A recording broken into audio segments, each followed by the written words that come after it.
So working with your mates or working with other trades, that's the topic of discussion this week when my mate phoned me up and asked me to do a first fix in a bathroom that he's fitting. So I'm going to show you the work we did to get the first fix done, and at the end I'm going to share my experiences and my thoughts when it comes to working with your mates or other trades. Just want to thank you again for your support. Really appreciate it. If you have any questions, drop them in the comments. I'll do my best to answer them. If you haven't already, please look at subscribing. It would really help me out, and this video helps you out, give it a thumbs up as well. So yeah, let's take a look at this week's work. This is the first week we've got to do, because my mate Adam has been in, he's ripped it all out, ripped the lot out, so it's going back to bare brick, which is perfect for a bathroom because everything's going to be brand new. See in the corner here, we've got the cold on the top, hot on the bottom. There's a shower tray going in here with a riser for the waste, because obviously you need to get above the waste. And we said was, can you knock some of them bricks out and put a feed in here for the shower. In the pipes across here, up the wall for a basin. Bring the cold pipe round to feed the toilet. Then first fix the waste. You can see there's going to be two just in here today, which is going to be fun. So yeah, first thing I'm going to do, I think, is get my breaker out and just break that bit of wall out and see what we can do with these pipes. So yeah, not a bad job, but see that behind me? It's a gas pipe. It's an old iron gas pipe. So what I'm going to do, I'm just going to undo it and see if it's live, because I've just been to the meter, most of it is copper. I think it's old iron, so we might be able to angle going that out and that above there. Air conditioning unit, and I want that gone. So yeah, plenty to crack on with. So I managed to break the wall out there. Adam's just got me a few lengths of copper, getting them in there. So yeah, I managed to cut that right back. That brick there just fell out. I don't know where it's gone. I've just gone to a nappy place, but it's back there somewhere. So I'm going to bring them down now here, then across here somewhere, then up for the shower, across to the basin, around here for the toilet. It's going everywhere. It's going everywhere, this copper, but yeah, managed to break all that out. Put a couple of stabs there, and we can find out where we're going. And Adam's going to start boarding this wall behind me. And so there are a lot of room, so it's a good job we like each other, eh? Debatable. With the lack of room, I thought, you know what, let's just get out of Adam's way, let him get in there, get some boards on the wall. And I was definitely staying out his way while he had an angle grinder in his hand. So we got the old gas pipe out of the way. Now I can start first fixing the hot and cold. Now you can see there, I'm taking one over the other. It's just to get them back on the right side. It'll make my first fix a lot easier. So I sold them there, so I'm coming down. So yeah, hot on the left, cold on the right, so the cold can come this way for the toilet, hot can stay on the top. That was my logic behind it anyway, to keep the hot on the top, and when we run it this way, obviously cold's still got cost. I've just realised for shower, it's just going to be crappy either way I did it. One thing I've done, I've soldered the pipes together. Because they was touching, I forgot to put something in between them when I've soldered that back behind. I've soldered the pipes together, so I've got to heat it up now, split them. I'm going to have to put something in there to keep them apart, because then we're going to sweat like mad in there, so yeah. Don't solder your pipes together like I have. I've got two stabs coming out now, ready to start doing the first fix. Yeah, that was an old redundant, I've just got a bit for a gas light. It must have been. So yeah, them are done. Now what Adam wants to do, he wants to board this wall first, then put the pipe work in. So the shower's got to go about here. So it's 800. I'll just mark 800, don't forget you guys, for board adhesive tile. So we're already on 35mm, which come to there. Halved it, 417.5, which is there. 150. We're going to bring him out, but I'm going to have to, yeah, he wants to board, then put him in. So yeah, I can do that, no problem. If he wants to work like that, absolutely fine, I can work around that. The base is going to be near enough next to it, so the hot and cold can just come through, because it's going to be boxed in and up. And so I've got to get cold all the way around here to the toilet as well, because I've just took that pipe back, so I kept tripping over it. As I say, it's very cramped in here. But we are working around it. You've got to, when you're on site, you've got to take turns sometimes in getting in and do your work, and yeah, it's always important that you work with someone that you like and trust, to be honest with you. Because you can, if you don't, you know, because Adam's been around, I've known him years, so I feel comfortable working around him. We can tell each other to get out of the way, basically. So yeah, I'm going to let him get in here, do a bit of boarding that he wants to do, then I can get in this corner then and crack on and yeah, start the first fix. Alright, so we've got the board on and we've channeled out where it needs to go, so that's 150, same measurements for you. Notice I marked it on the wall, See, I forgot. He was boarding it, so I've had to redo them. But I've channeled them out. I think I'm just going to be perfect not to have to channel the wall out, which is great. So now, I'll put a couple of clips in down here. I'm going to connect onto there, bring them up there, and carry on across there for the basin. Do need to protect these pipes behind. Got no felt wrap with me neither. I won't have to tape them. Which ain't ideal. I normally like to felt wrap them, but as long as it's got some kind of protection, that's fine. He's already got bloody adhesive in my pipes. Look at that. Bloody mudslingers. Oh well. I can easily clean that off. So yeah, hot, cold. I'll remember that. So cold's on the bottom. So cold's got to come to there. Carry on through. Hot. Yeah. I've got to bring a cold round for the toilet still. Stay to me. So yeah, let's get these. This ain't gonna be easy. I'm gonna put 2 pieces of pipe across there. Yeah, so here we go. Mate, yeah, I can laugh all you want because I've just made a right mistake. So, what's on top? Hot. What goes on the left? Hot. What have I done? I've gone to connect the one idiot. So I'm gonna have to put a couple in there now. Just all thinking. So that one's got to go to there. That one's got to go to there, and I've cut it too short. My mate Adam thinks it's hilarious because I've made a mistake. But it's okay. We can rectify mistakes. It's all good. So yes, mistakes happen in plumbing. Now you can see here, it's a very tight angle to be soldering.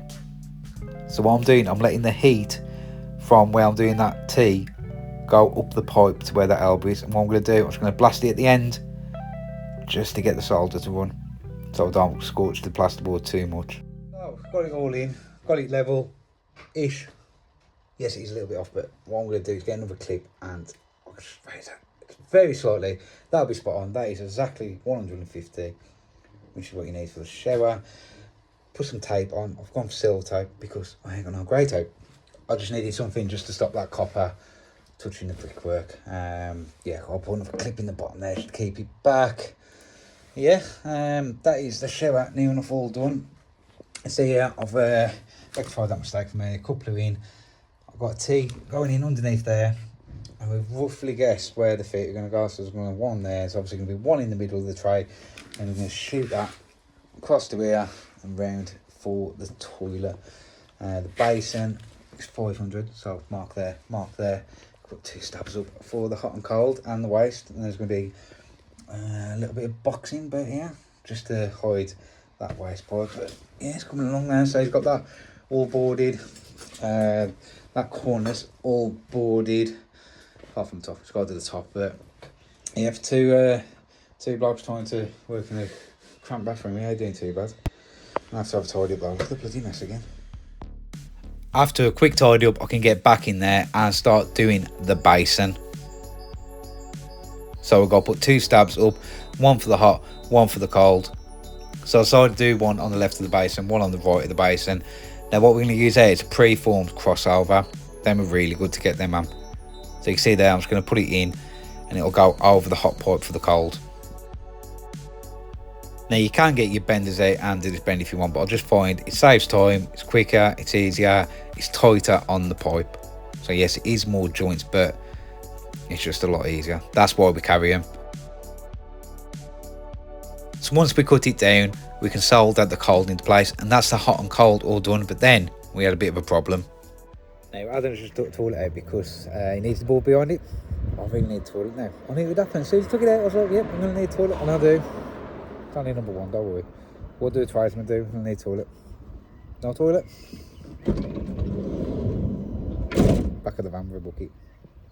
Tell you a funny story though. I remember when I was 18, just passed, and I needed a toilet. So I pulled up side of the road, right? Got in the back of the van, bucket ready. I felt the van start moving. Left the handbrake off, hadn't I?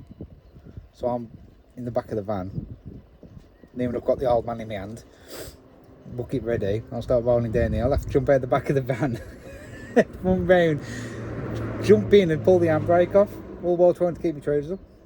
So if you're going to do this, make sure you put your handbrake on your van. So this is where we got to at the moment. Adam is a very neat worker, to be fair to him. He always ties up. I'm exact opposite. I'm just a mess. Anyway, we've got the basin in now. You're just in a sweat there, him. So then we're up to there. Boards them all in. So what we're going to do now is feed the toilet. So what I said was, because we don't know where the legs are going, I'm going to put a couple on here, plastic it to here, then across.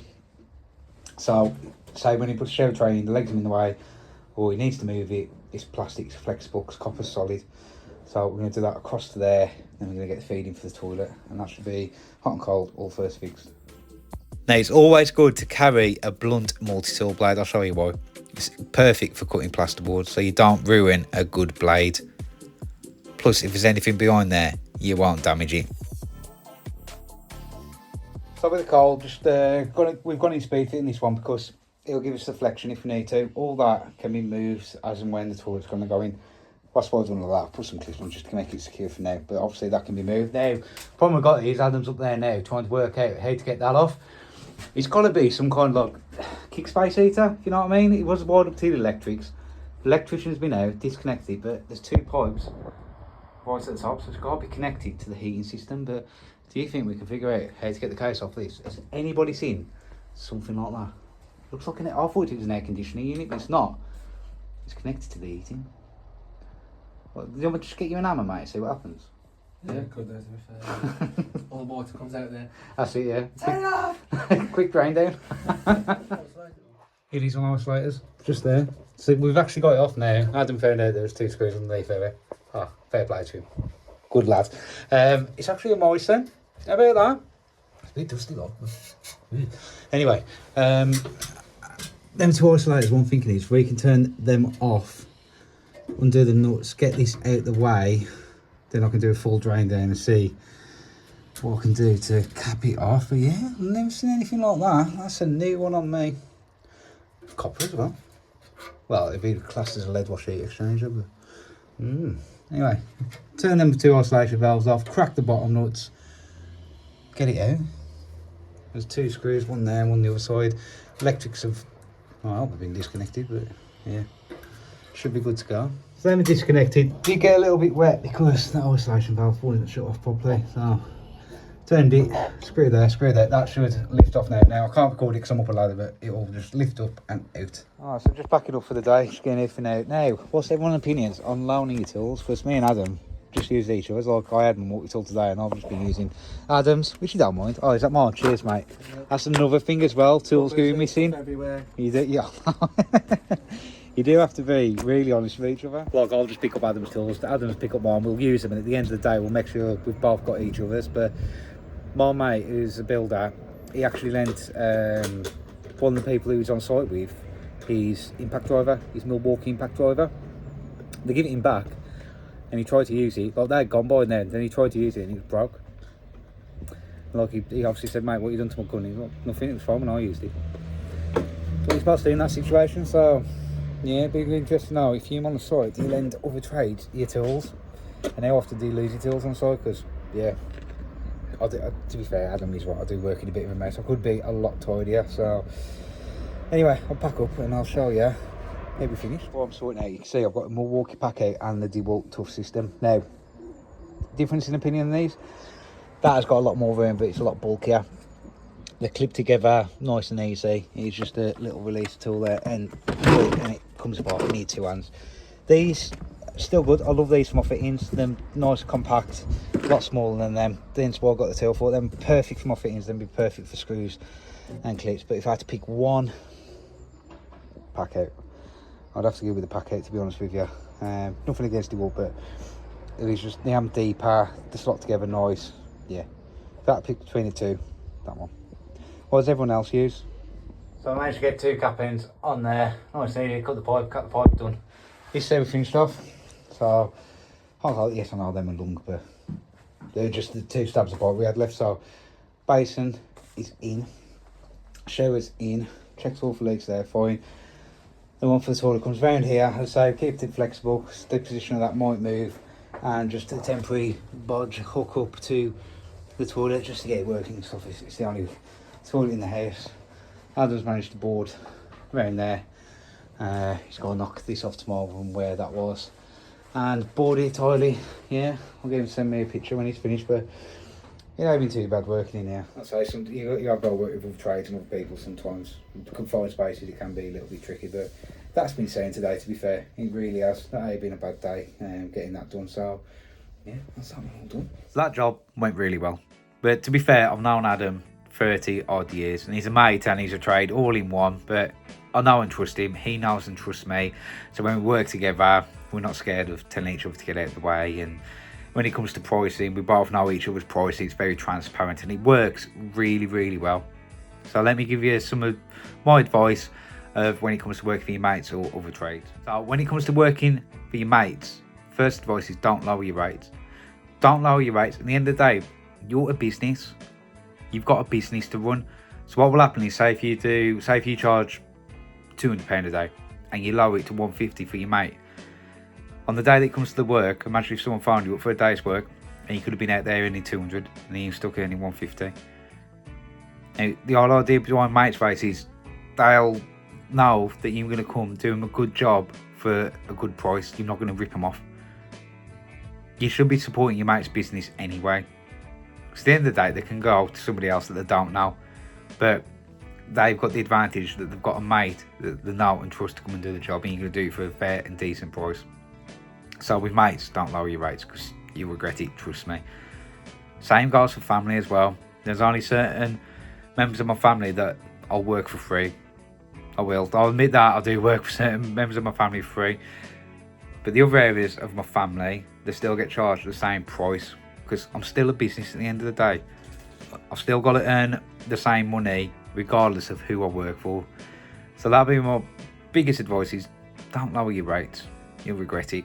Now when it comes to working with other trades, I don't work for many builders, to be honest with you. I don't. There's only a select few that I will work for because I've got good relations with them and I know they pay on time and I know they respect my work and I'll respect them. You know what I mean? It comes down to respect and trust with builders. Now I've done recently a huge job last year with a builder. I've known him for a few years, but this is probably the biggest project we did together. Before that, it was just doing little bits and pieces. But this one was a huge job. It went from a 3-bed detached to like a 5-bedroom, 4-bathroom, 2 kitchens, cinema room. It needed all the heating, all the plumbing, everything doing from scratch from the stopcock onwards. It was a complete renovation. So when he asked me to quote it, I was a bit nervous, but when I spoke to him, we had an understanding that I'll give him an estimate and we'll work within a set estimate. But if it's going to cost more, he knows I'm only charging because I have to.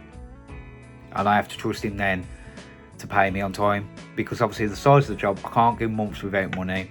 So we had a payment schedule. He's going to trust me to the plumbing for a fair price. I'm going to trust him to pay me on time. You've just got to work that relationship with a builder, you really have. Now, yes, it is a catch-22 situation because you've got to start working for a builder before you start building that relationship. Start doing the little jobs before you go on to the big jobs. But obviously you've got to start with somewhere with builders building that relationship. And it can be hard working with other trades, it can. Like you see in that bathroom, we're tripping over each other, we am. And sometimes you'll be in the middle of a job and another trade needs to get in there, you need to move out of the way. It's just something you've got to learn and to deal with. So working with your mates, working with other trades, that would be my best advice for you. I hope that's helped you out, and I'll catch you on the next one.